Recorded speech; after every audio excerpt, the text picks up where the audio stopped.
આ તરફ સુરત શહેરમાં વહેલી સવારથી જ વરસાદી માહોલ છવાયેલો છે। હવામાન વિભાગ દ્વારા સુરત સહિત દક્ષિણ ગુજરાતમાં યલો એલર્ટ આપવામાં આવ્યું છે। સિટી લાઇટ અથવા ગેટ પીપલોદ, રાંદેર સહિતના વિસ્તારોમાં વરસાદના પગલે ખેડૂતોમાં ખુશીની લહેર। ઊભા પાકને પાણી મળી રહેતા ખેડૂતોમાં ખુશી વ્યાપી છે।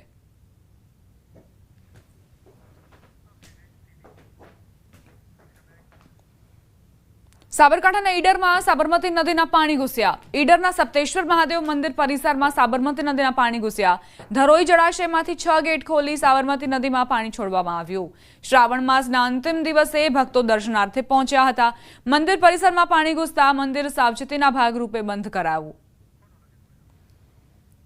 સાબરકાંઠામાં સાબરમતી નદીના પાણી ઘૂસ્યા છે। ઈડરમાં સાબરમતી નદીના પાણી ઘૂસતા જ મહાદેવ મંદિરમાં જે લોકો દર્શનાર્થે આવ્યા હતા તેમને ધક્કો પડ્યો, કારણ કે મંદિર પરિસરની અંદર પાણી ભરાઈ ગયા હતા। શ્રાવણ માસના અંતિમ દિવસે અહીં ભક્તો દર્શનાર્થે પહોંચ્યા હતા, પરંતુ ધરોઈ જળાશયમાંથી પાણી છોડવામાં આવતા જ મંદિર પરિસરની અંદર સપ્તેશ્વર મહાદેવ મંદિર પરિસરની અંદર પાણી ભરાઈ ગયા, જેના કારણે મંદિરને બંધ કરવાની ફરજ પડી। સાબરમતી નદીનું જળસ્તર ધરોઈ ડેમમાંથી પાણી છોડવાના કારણે વધ્યું અને એકાએક જ મંદિર પરિસરની અંદર પાણી ઘૂસી ગયા। સુરક્ષાના ભાગરૂપે મંદિર બંધ કરવાની ફરજ પડી હતી, જેના કારણે ભક્તોને સપ્તેશ્વર મહાદેવ મંદિરમાં દર્શન નહોતા થઈ શક્યા। સંવાદદાતા ઈશાન જોડાઈ ગયા છે વધુ જાણકારી સાથે। ઈશાન, સપ્તેશ્વર મહાદેવ મંદિરમાં શું સ્થિતિ? સાબરકાંઠા જિલ્લામાં વરસાદી માહોલ આ ઉપરાંત ઉપરવાસમાં વધુ વરસાદને કારણે ધરોઈ જળાશયમાં નોંધપાત્ર વધારો થયો હતો અને ગઈકાલ રાતથી જ અને પરમ દિવસથી ધરોઈ ડેમમાંથી અલગ અલગ સ્ટેપમાં પાણી છોડવામાં આવ્યું। 6 દરવાજા જેટલા ખોલ્યા હતા, જેના કારણે સાબરમતી નદી બે કાંઠે વહેતી થવા લાગી હતી। જો કે સપ્તેશ્વર મંદિર સાબરમતી નદીના કિનારે આવેલું છે, તેના કારણે જે મંદિરના પરિસર સુધીમાં જે મંદિર છે મંદિરના ગર્ભ સુધી પાણી પહોંચી ગયું હતું, જેના કારણે જે દર્શનાર્થીઓ છે તેમનો પ્રવેશ બંધ કરવામાં આવ્યો। નોંધનીય છે કે કોઈ અનબનાવ કે કઈ ઇચ્છનીય ઘટના ન બને તે માટે તંત્રએ સાવચેતીના ભાગરૂપે મંદિરમાં જવાનું બંધ કર્યું હતું। નોંધનીય છે કે જે શ્રાવણ માસનો છેલ્લો દિવસ હતો ગઈકાલે, અને આજે પણ ભક્તોને દર્શન કર્યા વગર વિલા મોઢે પાછું ફરવું પડ્યું હતું। જી, આભાર ઈશાન જાણકારી આપવા માટે। અમદાવાદથી સમાચાર। ઉપરવાસમાં ભારે વરસાદ ખાબક્યો। ધરોઈ ડેમમાંથી પાણી છોડાતા સાબરમતી નદી બે કાંઠે વહેતી થઈ। સાબરમતી નદીમાં નવા નીરની આવક થઈ છે। ઉપરવાસમાં વરસાદ થતા ધરોઈ ડેમમાંથી પાણી છોડાયું। સાબરમતી નદીમાં પાણીની આવક થતા વાસણા બેરેજના 24 ગેટ ખોલવામાં આવ્યા છે। અમદાવાદની સાબરમતી નદીમાં અત્યારે બંને કાંઠે વહી રહી છે અને આ સાબરમતી નદીમાં નવા નીર છે તે આવ્યા છે અને આ દ્રશ્યો પણ જોઈ શકો છો કે સાબરમતી નદીમાં નવા પાણીની આવક છે તે થઈ રહી છે। બંને કાંઠે સાબરમતી નદી છે તે વહી રહી છે, કારણ કે ઉપરવાસમાં ભારે વરસાદ અને પાણીની આવક થતાની સાથે જ પાણી છોડવામાં આવી રહ્યું છે અને એ પાણી સાબરમતી નદીમાં આવી રહ્યું છે, એટલે કે સાબરમતીમાં પણ અત્યારે બંને કાંઠે વહેતી થઈ છે। સાથે સાબરમતી નદીમાંથી પણ પાણીનો નિકાલ છે તે કરવામાં આવી રહ્યો છે। વાસણા બેરેજના 24 દરવાજા છે તે ઓપન કરવામાં આવ્યા છે અને પાણીનો હજારો ક્યુસેક પાણીનો નિકાલ છે તે કરવામાં આવી રહ્યો છે। કેમેરામેન હિરેન શાહ સાથે પટેલ, ન્યૂઝ 18 ગુજરાતી, અમદાવાદ। આ તરફ સુરેન્દ્રનગરના ધ્રાંગધ્રા શહેરી વિસ્તાર તેમજ ગ્રામ્ય વિસ્તારોમાં વરસાદી માહોલ છવાયો। સવારથી જ વરસાદી વાતાવરણ સાથે ધીમી ધારે વરસાદ વરસ્યો। ગ્રામ્ય વિસ્તારમાં જેસડા, સતાપર, બાવડી, જસાપર, દુધાપુર, રાજગઢ, કુડા, નારીચણા, નીમકનગર સહિતના ગામોમાં વરસાદી માહોલ રહ્યો।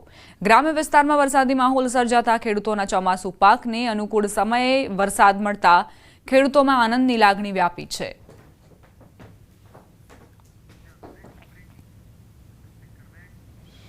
મહત્વપૂર્ણ સમાચાર। ઉપલેટાથી મોજીરા પાસે આવેલો મોજ ડેમ ઓવરફ્લો થયો। ડેમના 10 દરવાજા 4 ફૂટ ખોલાયા। ડેમ સાઇટ વિસ્તારના મોજીરા, ખાખી, જાડિયા, ગઢાળા, નવાપરા, સેવત્રા, કિરાડા, વાડલા સહિતના ગામોને એલર્ટ કરાયા। નદીના પટમાં ન જવા માટે સૂચના અપાઈ। મોજીરા પાસે આવેલો મોજ ડેમ જે છલકાયો છે, નીચાણવાળા વિસ્તારોને તેના કારણે એલર્ટ કરવામાં આવ્યા છે, કારણ કે આસપાસના વિસ્તારોમાં બની શકે કે પાણી ફરી વળે। અત્યારે 10 દરવાજા 4 ફૂટ ખોલીને પાણી છોડવામાં આવી રહ્યું છે મોજ ડેમમાંથી, એટલે જ આસપાસના વિસ્તારના લોકોને પણ એલર્ટ રહેવાની સૂચના આપવામાં આવી છે અને જ્યાં ડેમ છે ત્યાં પણ નજીક ન જવાની સૂચના આપવામાં આવી છે। સતત લોકોને અપીલ કરવામાં આવી રહી છે કે સુરક્ષા અને સતર્કતા તમે પણ દાખવો અને સાથે જે નીચાણવાળા વિસ્તારો છે ત્યાં અત્યારે ખતરો મંડરાઈ રહ્યો છે, કારણ કે 10 દરવાજા ખોલીને જે પાણી છે તે છોડવામાં આવી રહ્યું છે. 4 ફૂટ આ દરવાજા ખોલવામાં આવ્યા છે. બની શકે કે આસપાસના વિસ્તારમાં પાણી ફરી વળે, એટલે ગ્રામ્ય વિસ્તારના લોકોને તાત્કાલિક દૂર રહેવાની સલાહ આપવામાં આવી છે. સંવાદદાતા મુનાફ જોડાઈ ગયા છે વધુ જાણકારી સાથે. મુનાફ, મોજ ડેમની શું સ્થિતિ? ઉપલેટા પાસે મોજીરા પાસે આવેલ મોજ ડેમ તે ઓવરફ્લો થતા મોજ ડેમની સપાટી 44 ફૂટની સપાટી 100% ઓવરફ્લો થતા ડેમના 10 દરવાજા અને 4 ફૂટ ખોલવામાં આવ્યો તો મોજ ડેમના ઓવરફ્લો થતા ડેમના 10 દરવાજા 4 ફૂટ ખોલવામાં આવ્યો તો ડેમની સાઈડના વિસ્તારના મોજીરા, ખાખીજારિયા, ગઢારા, નવાપરા, સેવંતરા, કેરારા, વડાલા સહિત ગામોને એલર્ટ કરવામાં આવ્યો હતો, જે નદીના પટમાં ન જવાની સૂચના આપવામાં આવી હતી. જે રીતે મોજ ડેમના અંદરમાં 10,580 ક્યુસેક પાણીની આવક સામે જાવક છે. જે રીતે સવારથી જ મેઘરાજાએ જમાવટ કરી તેને લઈને તમામ ડેમો છે તે ડેમો અત્યારે જે સૌરાષ્ટ્રના ડેમો અમુક ડેમો છે તે ડેમો ભરાઈ ચૂક્યા છે અને વહેલી સવારથી જ મેઘરાજાએ મેઘ કરી છે. તેને લઈને ખેડૂતોના તમે ખુશીનો માહોલ બી જોવા મળ્યો છે. જી બા. આભાર મુનાફ જાણકારી આપવા માટે. સમાચાર સુરતના માંડવીથી. મુજલાવ નજીક આવેલો લો લેવલ બ્રિજ પાણીમાં ગરકાવ થઈ ગયો. પડેલા ભારે વરસાદના લઈને બ્રિજ પાણીમાં ગરકાવ થયો. બ્રિજ પરથી પાણી ફરી વળતા બોધાણ તેમજ બારડોલી જવાનો રસ્તો બંધ થઈ ગયો. બ્રિજ પાણીમાં ગરકાવ થતા બારડોલી જવા માટે 15 કિલોમીટર ચક્રાવો ફરીને જવું પડશે. લોકોની હાલાકી પણ વધી ગઈ છે.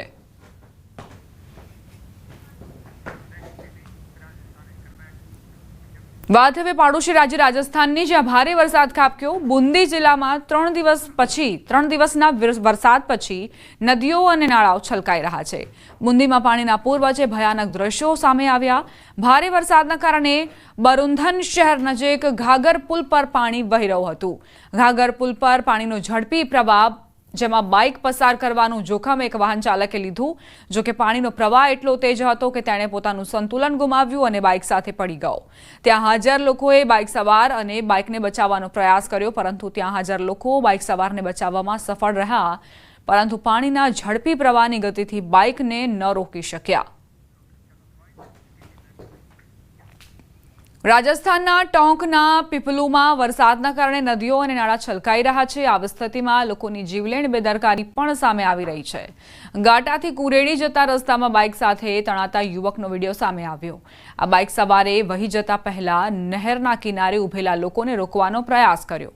તેને કહેવામાં આવ્યું કે પ્રવાહ ઝડપી છે અને અહીં 2 લોકો પહેલાથી જ તણાઈ ગયા છે.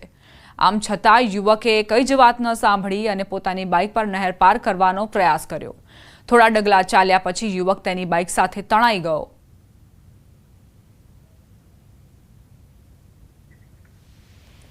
રાજસ્થાનના સુજાનગઢમાં 2 દિવસથી સતત વરસાદ વરસી રહ્યો છે. બાયપાસ રોડ નદીમાં ફેરવાઈ ગયો. રેલવે ફાટક નંબર 2 પાસે પાણીની વચ્ચે કાર બગડી ગઈ, જેના કારણે કારમાં સવાર 3 થી 4 લોકો ફસાઈ ગયા.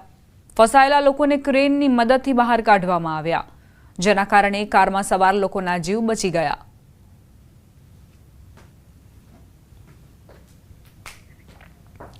છેલ્લા 2 દિવસથી સતત ભારે વરસાદના કારણે સવાઈ માધોપુર જિલ્લામાં પૂર જેવી સ્થિતિ સર્જાઈ છે. એનડીઆરએફની ટીમ વિવિધ વિસ્તારોમાં પૂરમાં ફસાયેલા લોકોને બચાવવા માટે સતત વિવિધ વિસ્તારોમાં જઈ રહી છે, પરંતુ આજે અચાનક જ એનડીઆરએફની આખી ટીમ પૂરગ્રસ્ત વિસ્તારમાં અકસ્માતનો ભોગ બની. એનડીઆરએફની આખી ટીમ ટ્રેક્ટર ટ્રોલીમાં પૂરગ્રસ્ત વિસ્તારમાં જઈ રહી હતી, ત્યારે અચાનક સુરવાલ અને અજનૌતી નજીક રસ્તા પરના ખાડામાં ટ્રેક્ટર ટ્રોલી પડી ગઈ, જેના કારણે ઘટના સ્થળે જ થોડી જ વારમાં સવાર એનડીઆરએફની આખી ટીમ નીચે પડી ગઈ. આ અકસ્માતમાં એક સૈનિક ટ્રેક્ટરમાં રાખેલી બોટ નીચે દટાઈ ગયો. એનડીઆરએફના જવાનોએ મુશ્કેલ પરિસ્થિતિઓમાં પણ ધીરજ રાખીને હિંમત બતાવી અને બોટ નીચે દટાયેલા સૈનિકને સુરક્ષિત રીતે બચાવી લીધો. સદનસીબે આ અકસ્માતમાં કોઈ જાનહાનિ નથી થઈ. એનડીઆરએફના જવાનોને નાની મોટી ઈજાઓ થઈ છે.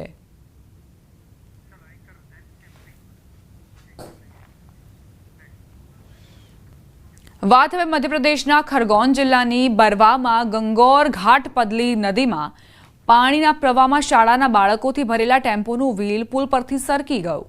15 બાળકોનો જીવ જોખમમાં મૂકી ડ્રાઈવર પાણીના પ્રવાહમાંથી ટેમ્પો પસાર કરી રહ્યો હતો। આ દરમિયાન સ્થળ પર હાજર લોકોએ ટેમ્પોને પકડી લીધો અને બધા બાળકોને બહાર કાઢ્યા અને તેમને સુરક્ષિત રીતે પુલ પાર કરવામાં મદદ કરી, જેના કારણે મોટી દુર્ઘટના થતા ટળી ગઈ। ટેમ્પો ચાલક પોતાનો જીવ જોખમમાં મૂકીને વાહનને પુલ પાર કરીને લઈ જઈ રહ્યો હતો। નસીબની વાત હતી કે ટેમ્પો પુલ પરથી નીચે ન પડ્યો। અહીં બેદરકારીનું બીજું ચિત્ર પણ પ્રકાશમાં આવ્યું, જ્યારે સાયકલ ચલાવતો એક છોકરો પણ પુલ પરથી લપસી ગયો। સ્થળ પર હાજર લોકોએ તેને બચાવી લીધો। ઝારખંડના ખૂંટી જિલ્લામાં ભારે વરસાદના કારણે જનજીવન પર ભારે અસર પડી છે। 2 દિવસના ભારે વરસાદ બાદ ખૂંટીનું તાજના મુક્તિધામ પાણીમાં ડૂબી ગયું, જેના કારણે સ્થાનિક લોકોની મુશ્કેલીઓમાં વધારો થયો। કારા અને ટોરપા બ્લોક વિસ્તારોમાં કરો નદીનું પાણી પુલ પરથી વહી ગયું અને જેના કારણે રસ્તા પરનો વાહન વ્યવહાર કલાકો સુધી ઠપ રહ્યો, જેથી માર્ગ પર મુસાફરી કરતા લોકોને મુશ્કેલી પડી હતી। ઉત્તર પ્રદેશના બિજનૌર જિલ્લામાં સતત વરસાદના કારણે ગંગા નદીમાં પૂર આવ્યા હોય તેવી સ્થિતિ। ગંગાના પાણીથી જમીનનું ધોવાણ થઈ રહ્યું છે, જેના કારણે ગ્રામજનો ચિંતામાં મુકાયા છે। બાલાવલીના ઘણા ગામડાઓ પાણીથી પ્રભાવિત થઈ રહ્યા છે। ભારે પાણીના પ્રવાહના કારણે રેલવે ટ્રેકની સાથે તેલની લાઇન પણ પ્રભાવિત થઈ રહી છે।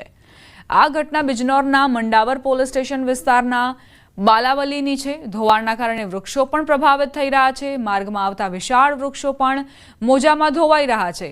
જમીનના સતત ધોવાણના કારણે ગ્રામજનો ચિંતિત બન્યા છે। બાલાવલીના ઘણા ગામો પાણીથી પ્રભાવિત થઈ રહ્યા છે।